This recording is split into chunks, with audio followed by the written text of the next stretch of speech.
Hey everyone, welcome back to AI Insights. I'm your host for today, Fleur, and I'm together here with my co-host, Grainne Poppen. Hi everyone. So today we're going to be talking about deepfakes, which is a really controversial and relevant application of AI. Currently, there's been a lot of recent developments and it's rapidly affecting society. So today we're just going to dive in and do a brief episode on what deepfakes are and what they're doing and the latest news about them. So I think just as a way of a brief introduction, funnily enough, 1 year ago, the most powerful image generator online was called Pony. It was like just this production. It was this company called Pony, and it was trained on My Little Pony fan art. So the foundation of kind of like deepfake imagery and AI production as we know it today literally originates from My Little Pony fan art, which is surreal. I mean, especially considering that today now deepfakes are almost indistinguishable from, other images. So from those humble origins of just a year ago, it's progressed so much. Yeah, but also that you're like also when you look at like the amount of pixels and how it's able to follow you, the mouth masks that have been made, it just changes the entire deepfake perspective of what is possible compared to Yeah. a few years ago when it was just like in science fiction movies that you were able to do this. Yeah, completely. And then another aspect of that is it's not just image generation. It's everything to do with images, image processing. It really affects how we view reality. For example, the current standard of facial recognition technology, which is deployed in a lot of police forces. For example, there was just a study done in London on AI being used in FRT applications. But like this technology has advanced to a point where like it's used on CCTV. So like Hmm. all the modern kind of CCTV cameras would have like AI enabled within them. Police forces when they like are looking through images, they're not just using their eyes anymore. They're going to use an AI application as well. So these types of technologies, it's not just like generating an image. It's not just, oh, like I'm a Studio Ghibli character now. It's real world applications to criminal justice. We're seeing applications to medicine. We're seeing applications to all these different fields. So it's really important to kind of interrogate that. So that brings us to, kind of the crux of the question, which is what are deepfakes? And deepfakes are synthetic media created using artificial intelligence and deep learning algorithms, specifically utilizing generative adversarial networks. And the technology works in a two-part system. Number one, a generator that creates fake content, and number two, a discriminator that evaluates the authenticity. That's so interesting. By the way, a good actually example of deepfakes actually being fought against by the Dutch police is actually I don't know if you've ever heard of Operation Cumberland. I haven't, but I'm ready to hear about it. So Operation Cumberland was actually like this large scale hit from like 19 countries against child sexual exploitation. And do you know it? No, I don't, but that sounds so interesting. I've heard of projects that are similar, such as like I don't know if you've heard of Operation Warhead. No, I don't. Okay, well that one's really interesting, but you go first. Yeah, actually what was interesting about this is that the perpetrators were like part of this huge criminal network whose members were like producing, sharing, and distributing images of minors fully generated by artificial intelligence. Yeah, so they were able like to get several cyber offenders prevention interventions, like 273 people were identified. There were 173 files seized and 25 arrests made. And this all happened like last November. No way. Yeah, it Oh my was quite gosh. a big thing that happened. That's surreal. Yeah, like the extent of like, because I just referenced like the real world applications with regards to different sectors such as like law enforcement or like medicine, but there's also such a broad spectrum of possibilities for cybercrime. And it can be really dangerous. Like I've been seeing all these videos. Basically, if you have like even like a 10-second audio clip of someone's voice, AI can now replicate that voice perfectly. Same thing for a photo. Like, like we're doing a podcast, so there's this image of my face. Somebody can replicate my face, like saying something, and like it's at such like a nascent stage that society isn't primed to even like identify deep fakes, much less like or like be on the lookout for them. You know what I mean? Like people don't even understand that this is such like an emerging or there's not enough awareness that this is such like an emerging front of cybercrime that people need to be like conscious of. And kind of with that, it kind of takes me to my next premise, which is, so we started at My Little Pony fan art. where are we Hmm. now? And the current state and then the latest developments in deepfakes. So, as we were just discussing, they've kind of reached this new level of sophistication and they can be indistinguishable from real content. I actually remember the first time I saw a deepfake that I could not identify as a deepfake. I was commuting home from university and I was on Twitter and then I saw this advertisement. I was like, oh my gosh, like that's like a gorgeous woman. Like what a cool photo. And then I was like about to keep scrolling, but then I like just clicked on it. And then all the comments were like, oh, it's so scary that deepfakes are getting like to this extent. And then that image was part of a larger series of a company that had made the decision to only use AI in their advertising instead of models. And I was horrified because I was like, I thought that was real. I literally work in this field and I thought that was a real image. Like, what is going on? So yeah, they've evolved to a stage where they can be indistinguishable to the naked eye, and you kind of need methods to like discern what's real and what isn't. True, and it would also, for me, since how you also told me about the deepfake avatar, is that it could also distinguish like what's the standard of beauty. Because AI isn't real, like in the sense of their body type is not real. It's just what you desire it to be. Yeah. And I think that might actually warp a few people like their self-image.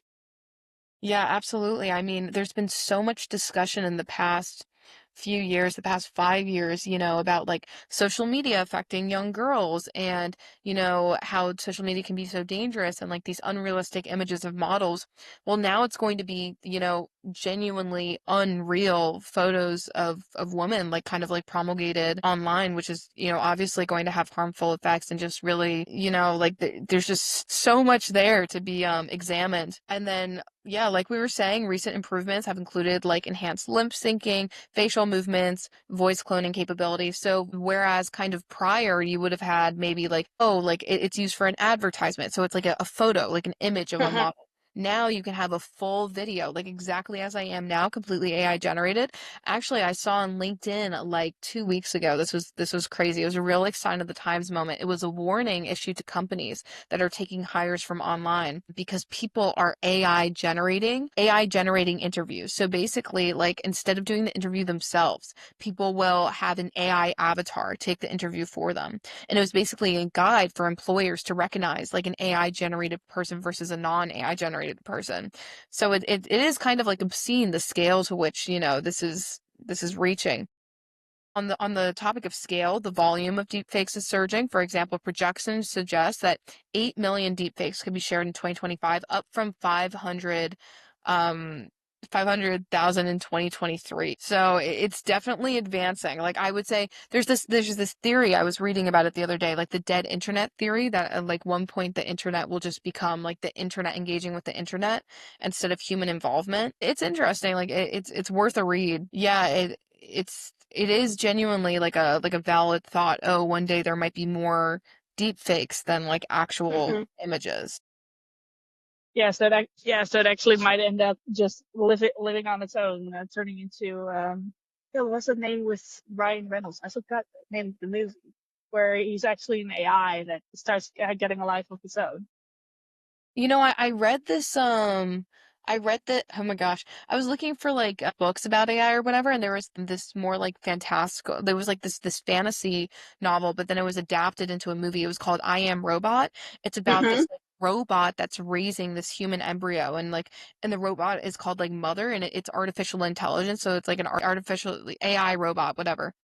And the robot like raises this girl to like reproduce and then save the human race, and then the girl decides that like she doesn't want to or something, and then like the robot like tries to kill her, and like turns out the robot has been like raising these embryos like for millennia to find like the perfect specimen to like reproduce the human race, because the human race, there was like a nuclear war that wiped out the human race, and then like one scientist like had this AI robot. It was this whole thing.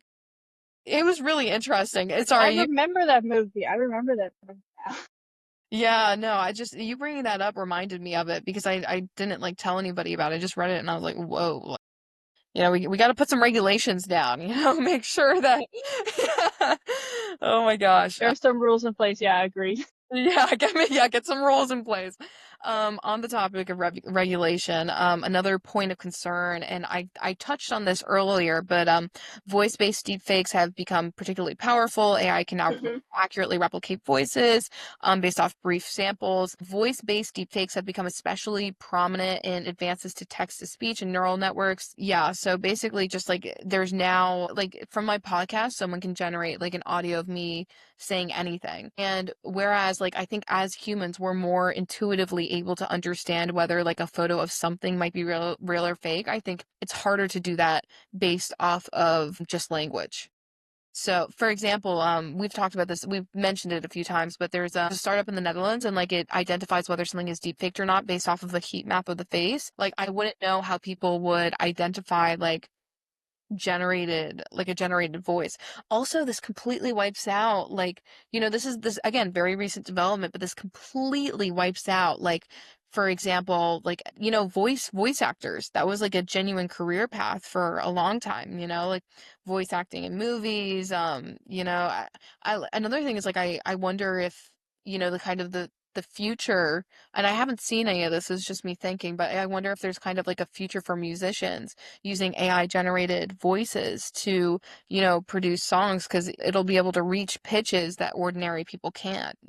I mean, on that aspect, I would definitely say there's a potential that they will have competition on that part, but I wouldn't say that their jobs would end up become obsolete because I think there's still a difference between having like an actual artist perform and having a AI avatar perform. I think a good example is actually those performances done by anime characters in Japan. Yeah, have you heard of Hatsune Miku? Yeah, the one with the blue hair, right? Yeah, the blue hair. She's like ridiculously popular. Like, I think it was more like a 2013, 2016 era sort of a thing. But yeah, like this like fake generated content is like, not to call her like fake or something, because I think it's a very Hmm. like well respected sort of thing. But it's a very popular branch of media. Another thing is that AI generated videos have become a really popular form of content. For example, like I've mentioned this before. I've watched some of these. The US presidents playing like League of Legends or like Hmm. some other video game. Like I've watched those. Like I think that they're I watched one with somebody. I thought it was hilarious. You should watch the one with all the presidents being in the office. Do you know the TV show The Office? Yes, that exists. That exists. They made a short video about all the presidents being in the office. It's hilarious. Oh my God, that's so funny. I've got to watch that. Jeez, yeah, but just like there's this entirely new front of media and like entertainment. Another thing actually that's become very viral recently is deep fake videos of cats dancing. Similar. Yeah, I know. I mean, it sounds ludicrous, but I don't know if you remember like the neon cat, the Hmm. cat that was a Pop-Tart with like the rainbow or whatever. That was so popular. Like there was so much paraphernalia of that. Like companies were referencing it. Like that was so huge. Like for the internet, like that was such like a collective thing. And now there's kind of like a smaller off skirt of it, with this like orange dancing cat or whatever. Yeah. Anyway, so that is deep fakes, as incorporated into new forms of media. But now kind of onto the other branches of societal impact, including potential negative impacts and misuse. So financial and business impact, this is actually really interesting. There was a notable case involving a Hong Kong firm losing 25 million due to a deep fake video conference call, which is crazy. You can search it up. Yeah, they lost 25 million and it was just like a deep faked video, and it kind of like just calls into question like, how are we going to ensure that we have like a way to detect these fast enough? I actually, we're going to discuss that a little bit later in the Hmm. episode, like the detection methods and countermeasures. It is kind of crazy, like the extent to which it's becoming integrated in society and how much the countermeasures are lagging in comparison.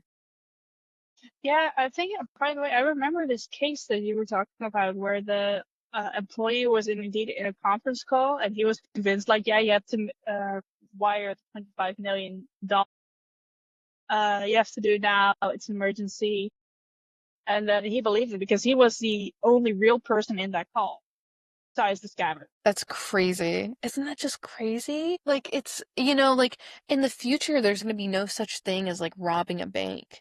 It's going to be a deep faked person like saying, "Hey, I want to withdraw this amount." And that probably like becoming successful in that unless these countermeasures are, established and, disseminated fast enough. It's really like it's kind of surreal. Actually, another aspect of kind of like developments with regard to deepfake and etc. is that Apple just announced a partnership. I was reading about this yesterday. Just announced a partnership with like a biotech company Hmm. to kind of merge, like it's something to do with like merging like an AI application that you can just like see, like you're just like like the meta glasses, yeah, like AI applications in that kind of regard. Another thing that's become super popular is a startup called Cluey. This was actually created by a university student, and it's the whole premise of the app, like the marketing slogan is that you can quote unquote cheat on life. It's undetectable AI technology that sees your screen, hears your Yeah. calls, and then feeds you answers in real time.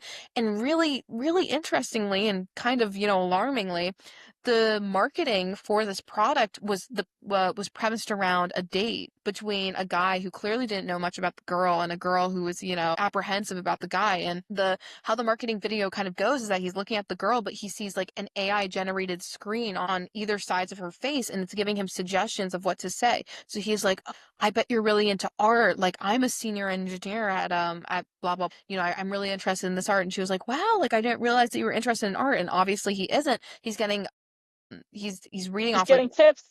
yeah, he's reading off an AI teleprompter. And that's like it's not exactly like deep faked, but it's like it's a visual sort of thing. You know Hmm. what I mean? What like it's crazy. It's crazy. Have you heard of Chloe? I have not heard of it. I did see another student that had made like a similar kind of app in the sense of that you could like cheat when you are applying as a coder, and then he actually got kicked out of Caltech for it. No way. Yeah, that's actually been a common thing. I think the owner of Cluey was kicked out of his university as well, but then he was like reinstated, but then he dropped out. Like, it's like a very like sensational story. Like, there's a lot of like drama about it. Yeah, he was a Columbia student that was kicked out for using AI to quote unquote cheat, and then they like kind of reviewed it and weren't sure. There's just like it's very like sensational, like there's a lot happening around that. But yeah, so I mean, it goes to say that deepfakes have significantly eroded public trust in digital media. It's eroded trust in a lot of different facets. I mean, now employers, like you have to be vigilant when you're on a call. Like, am I in a call with are these real people or are they not?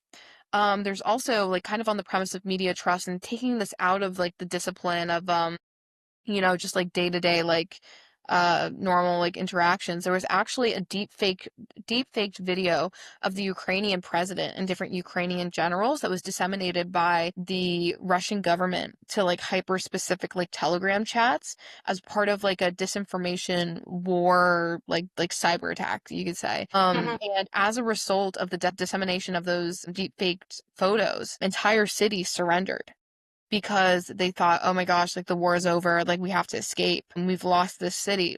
So it really just shows you the extent to which the society can be manipulated and people can be kind of, contorted into doing things from entirely not real content.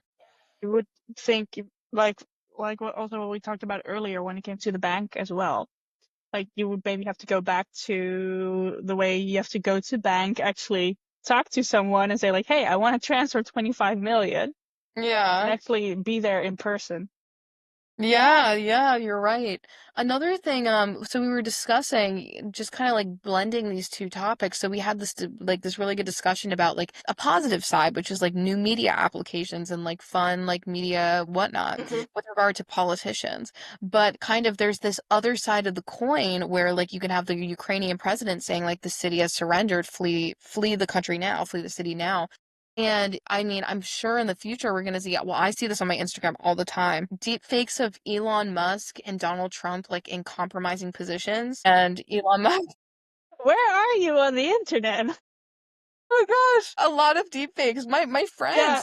friends, like on Instagram Reels, you can see that people have liked things, like you can see who likes it. Yeah, well, I guess I'm on like my friend's side of Instagram, but yeah, like but people are also generating deepfakes of like Joe Biden saying like I want to go for a stroll in the park or like well that that's a very like neutral version, but like Joe Biden saying like obscenities or Donald Trump saying obscenities and just the line between reality and like hyper reality is so blurred and that's kind of, a dangerous thing that we're really going to have to contend with in every single sector, whether that be from war to a bank getting robbed to, My Little Pony fan art, which is where this all started, mind you. I mean, what a world, right? Anyway, so on to kind of the final, well, not the final, but one of our last topics, detection methods and countermeasures. So this is crucial. So we've laid out, kind of like where deepfakes were a year ago. We've laid out like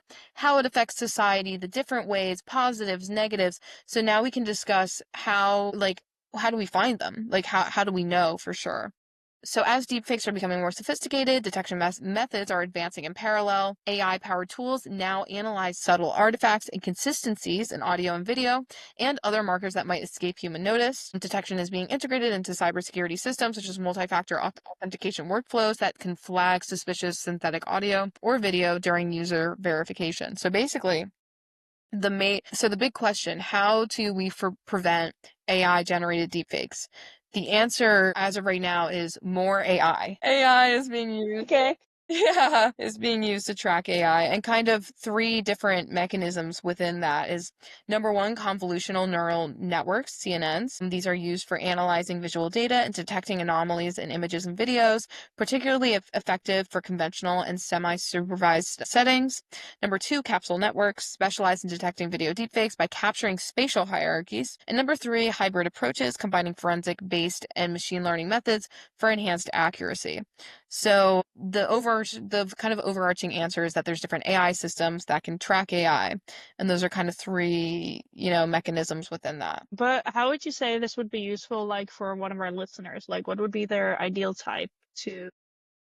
I mean, that's what makes it so difficult. So like what's ironic is that, right now we have the biggest, most powerful, most wealthy governments in the entire world and, the biggest tech companies in the world, and they're all grappling with this question, like how do we identify deepfakes? And they're struggling. So it kind of like for us like everyday individuals, it's like how are we meant to identify it? Like we don't have the resources of like this huge company. You know what I mean? Like even if a huge company has access to like this like broader AI platform that can detect them, that doesn't mean that the everyday citizen would. And kind of my response for that is that I think just as time goes on, a deep fake analysis generator, whatever, will be made free and readily available the same way that the image generators themselves are now free and readily available. Like the Studio Ghibli wave that like, completely took over. That line that ChatGPT or OpenAI crossed when they made image generation accessible for literally everyone and it became like hyper normalized. I think the same thing will happen with a countermeasure. The same thing will happen with like a startup or, even like a solution from a major tech company where they say like, this is how you detect AI imagery. So that's kind of my opinion on it. And some examples of existing available detection tools are Reality Defender, Deep Trace, and then OpenAI Deepfake Detector.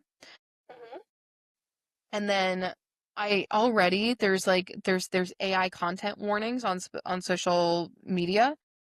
I like for example when I'm on TikTok and I see like a video of like a dancing cat, it'll have it'll have like a little In the label. yeah, it'll have a label under it. So that's obviously a way that you can defend against deepfakes, but that still kind of leaves you vulnerable to like malicious content where obviously they're not going to signify that it's a deepfake because they're trying to manipulate or contort something. No, true, but I'm also curious if they will start doing that in ads because a lot of companies are like switching to use AI avatars, like we discussed earlier. If they will also be obligated, then just like if there's like drugs or alcohol, that they have to put a label in front of it and say like, hey, there's actually AI used in this. Please be aware. But another thing, it's kind of like where do you draw that line? That's like a legal question. That is a legal question because That is a legal question, yeah. yeah, because the uses of AI are so wide ranging. Like, for example, like for a marketing video, say that you generate some of the text, some of the script with AI. Are you going to label that? Like, how much of it has to be generated to label it as AI? There's kind of like, we were discussing this before the call that, there's always this preference for, a human element similarly to, like it's a very like patriotic sentiment, made in America, or companies are always very proud to say this is made in America or this is non-imported or etc., just something along those lines. I think potentially in the future, companies will like have something like this is non-AI generated, like this is entirely human generated, and like there'll be a sort of like patriotism or like support rallied around that. Yeah, I mean, only time will tell. I mean, it's advancing so rapidly, I'd say that we'll see that sort of thing in like less than a year's time. Yeah, I'm also curious because they said, but like by 2030, most content on the internet will be AI generated. So I'm curious to see indeed, well, like end of the year, so like December, where we will be at on that part. Another thing is that soon enough, there's going to be whole TV shows that are AI generated. We were talking about Oh, Zootopia too, and uh-huh. the animation, well, obviously not specifically for Zootopia, but like the animation for a lot of companies is now powered through deepfake technology. No, sorry, not deepfake, but like AI generated imagery. Deepfake has like a connotation in Hmm. the name. People use different terminologies. But yeah, like animation, like the new forefront of that is going to be AI generated, so it kind of like calls into question like how will things evolve? What will the regulations be? Actually, on the topic of regulations, we kind of were considering the key regulatory measures from four different bodies: China, European Union, United Kingdom, and then the United States. So the European Union has integrated deepfake regulation as a part of the 2030 digital policy framework. They also crucially include references to it in the EU AI Act, just insofar as like they're banning like manipulative technologies that like exploit vulnerabilities, etc. So we have like this really good core precedent in the EU AI Act that kind of like regulates deepfake technology. We also have China, who implemented regulations requiring the clear marking of deepfake content. That's effective January 2023. That's really good as well. The like transparency is such like an operative term in society's Hmm. adjustment to these sorts of measures. The United Kingdom criminalized the creation of sexual deepfake images through the Online Safety Act. Unbelievably crucial, monumental, because there's so many different like laws and policies surrounding deepfakes, but for the protection of women and minors, it's really important to directly acknowledge that dangerous use case where it could be, taken in a sexual Hmm. context. Like there needs to be like direct litigation on that so that potential victims have a direct recourse. United States, various state level laws addressing election interference and non-consensual pornography. So again, a direct reference to potential like sexual violence, and then election interference. There's a lot of like deep fake content. Donald Trump actually shared some deep fake content a bit back. I remember it went viral the first time he did it because everybody was like, "What? Was that when he did the Taylor Swift poster that said, Oh my I vote for God, Trump? I forgot he did that." Wait, hold on. I have it. Donald Trump, Taylor Swift. I think that was deep faked. I think that was deep faked. That one was deepfake. Yes. Yes, Donald Trump posted a Taylor Swift deepfake. Oh my God, that's too good. My gosh, that's insane. I completely forgot about this. There's no way. Yeah, I'm just seeing, I love how your head is just shaking about it. I was like, because in my head I was like, oh, there's no way that's real though. But I googled it to double check. That's surreal. That's No, crazy. he did. He shut it out through social. I remember that. That's insane. Well, and then I remember like, didn't Taylor say something? She was like, take this down immediately. She was pissed. Yeah, I would be Oh, too. I'm with the entire Taylor Swift army, but I was like, Yeah, they it's not gonna do much. They don't like her content getting misconstrued. I can say that much. Anyway, so wow, I had completely forgotten about that. That's ridiculous. Anyway, so that's kind of the regulatory measures, and then just kind of to like wrap things up on preventive measures. Number one, technological solutions. We overviewed this, we gave specific examples, implementation of advanced detection mechanisms, digital watermarking, and signature systems. Number two, public awareness, so media literacy initiatives, digital platform fact checking programs.